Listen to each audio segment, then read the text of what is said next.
Presented by Bidesi Lal Entertainment.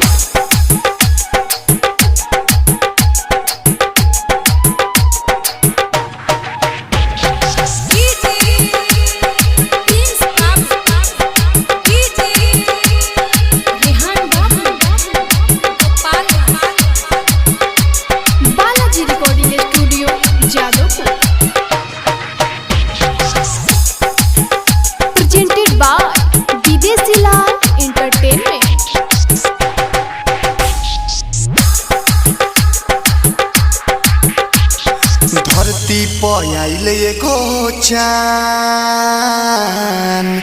बनी के हमर जान। धरती पयाइल एगो चान बनी के हमर जान।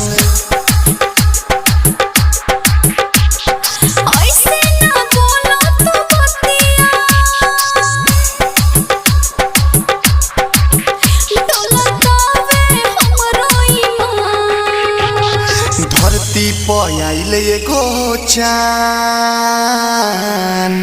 बनी के हमर जान। धरती पयाइल एगो चान बनी के हमर जान।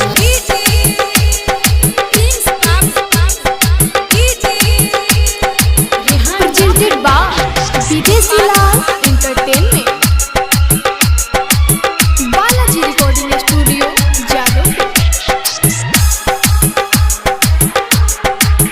तोहरा के देखी हम जानिया गराई हो, ऐसा न रूप देखी के न मोहाई हो। तोहरा के देखी हम जानिया गराई हो, ऐसा न रूप देखी के न मोहाई हो।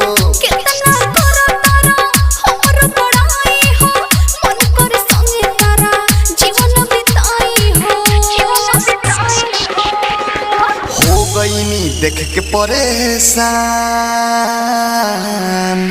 बनी के हमर जान। धरती पयाइल एगो चान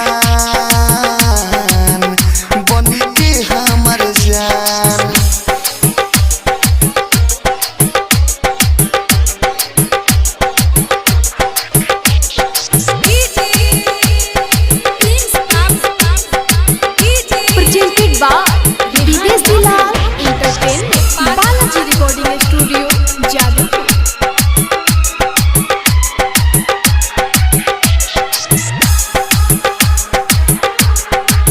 लागल रहो हदम नहीं एक नहता हो, गजब के रचल बारे तोहके विधाता हो।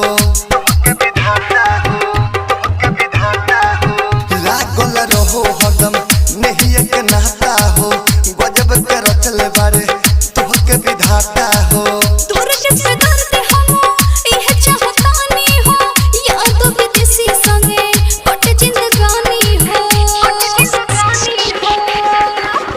बनलू दिल के मेहमान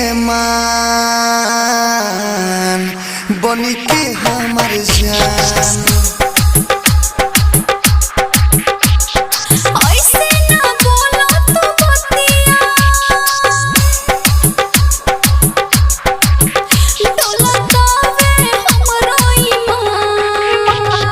धरती पयाइल एगो चान